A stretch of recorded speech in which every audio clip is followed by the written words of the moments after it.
2020 has been an unceasingly grim year, and as humanity awaits light at the end of the tunnel, I'm sure all of us would enjoy reliving some of the most enjoyable times in our lives.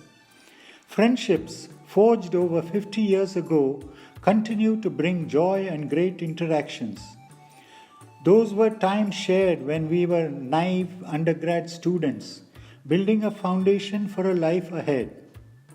Coming back together to renew these strong bonds, albeit annually for a morning of camaraderie. Trips to exotic lands with spouses in tow. Wouldn't we love to cherish those moments together?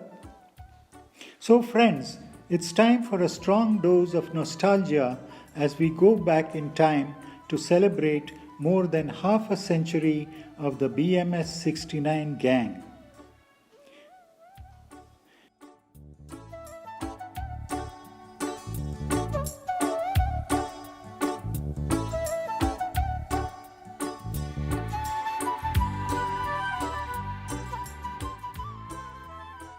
Educational tours of South India and North India in our pre-final and final years created stronger bonds amongst us as these pictures portray.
Graduation of our 69 batch was a great moment to cherish.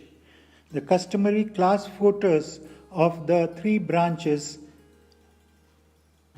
is something to remember.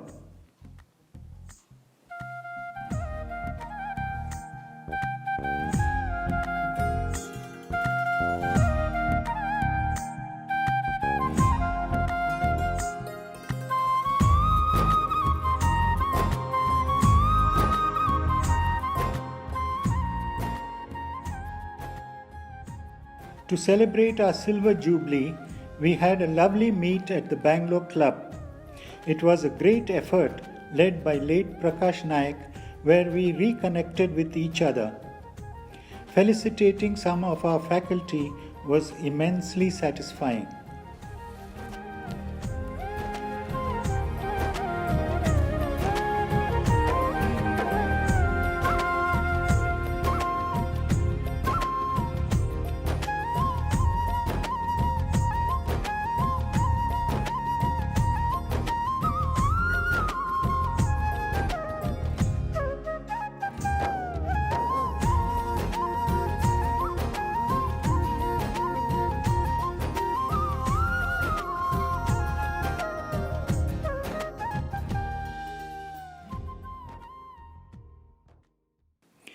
Here are images of the reunion we had to mark 40 years. The visit to our alma mater took us down memory lane, and the reception given to us by the principal and faculty was beyond our expectations.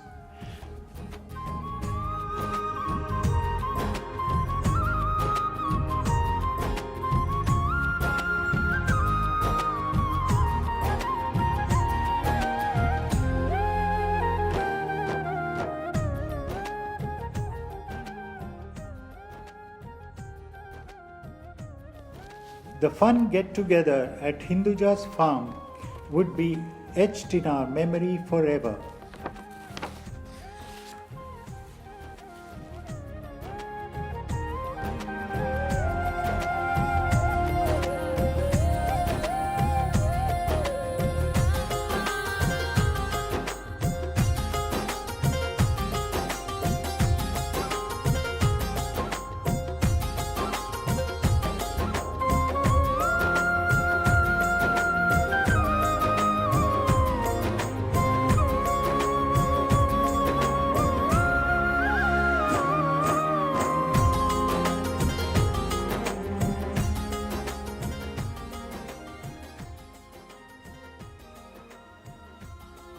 Come the first Sunday of December, well, it has to be Century Club. A few drinks while we soak in the winter sun, the ladies engaged in conversation, the uta, the catching up, and the easy banter. The first Sunday tradition continues with this, our first ever virtual meet in 2020. Let's hope we meet physically in 2021.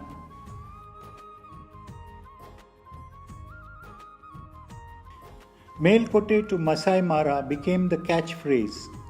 Onward to the wilderness of Kenya. The BMS gang explores the land of the famed Big Five and a variety of flora and fauna under the able tutelage of our wildlife enthusiast HNA Prasad. We managed to catch the dramatic crossing of the Masai River by the herds of wildebeest and zebras in search of greener pastures. One of the highlights of the trip was crossing the equator.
Then we go on to higher realms, the rarefied atmosphere of the Himalayas. Sikkim and Bhutan will forever remain etched in our hearts and minds. And thanks to KG Ramesh for his useful contacts and networking, we had a luxurious trip.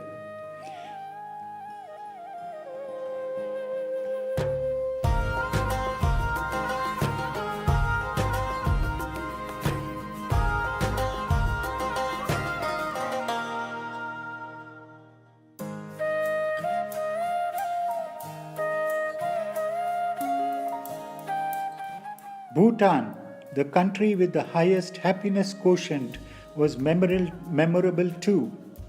We enjoyed soaking in the culture and traditions of this mountain land.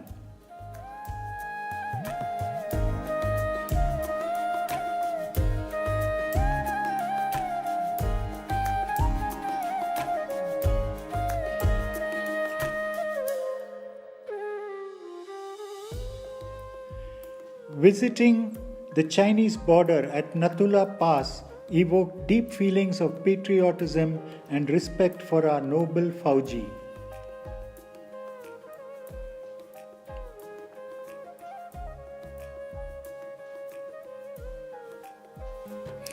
Visit to the Nagarhole Wildlife Sanctuary was an educational experience with nature.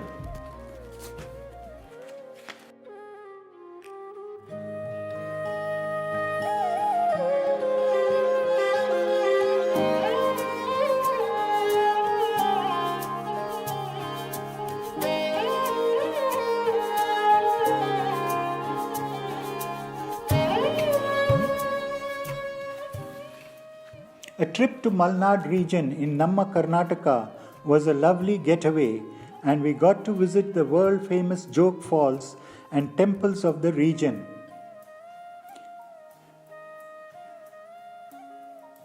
Most interestingly, we recall savoring the lip-smacking Malnad cuisine.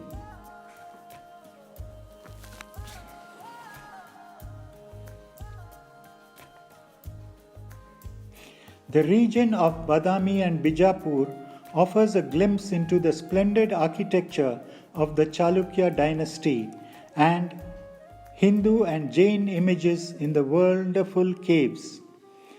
This trip sure satisfied the cravings of the historians amongst us.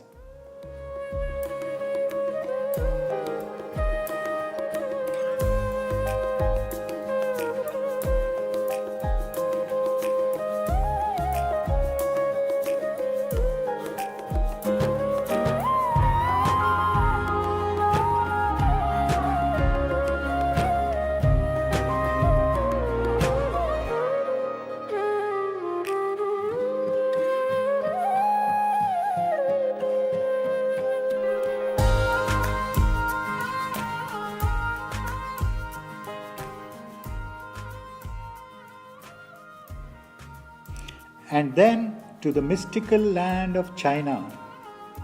Enigmatic, much to marvel at and enjoy experiencing together. The Great Wall of China is a series of fortifications against aggression, a wonderful place to visit. Shanghai, Hong Kong, Yichung, and other unpronounceable names were the cities explored. Surendra, the organizer, did a perfect job.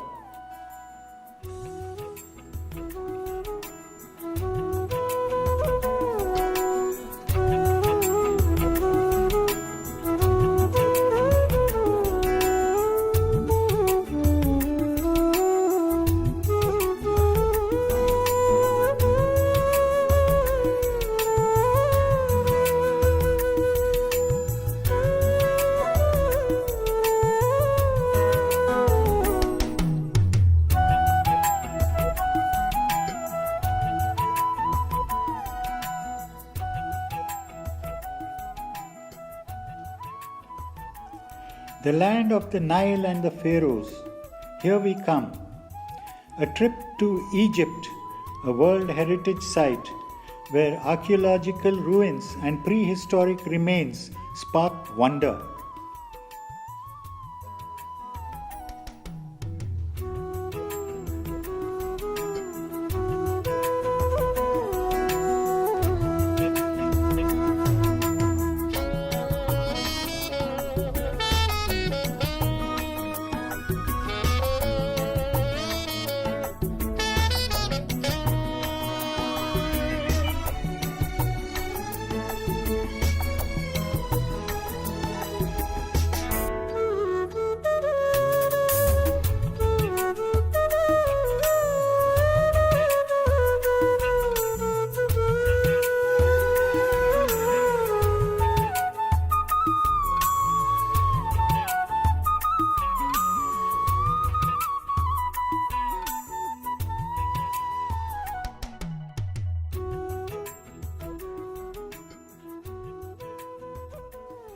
on to Greece and the visit to the Acropolis and the country of philosophers.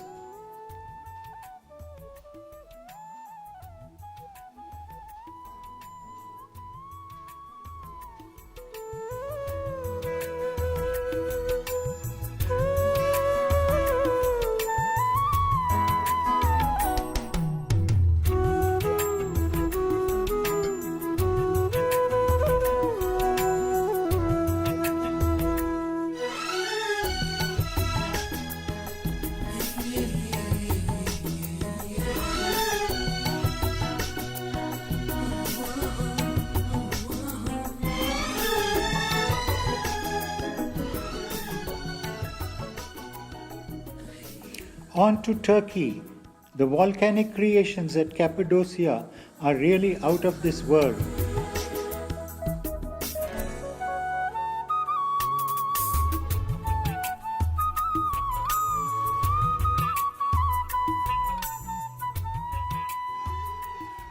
Istanbul, straddling the east and the west, is a charming city with its lovely mosques and the famous Bosphorus River.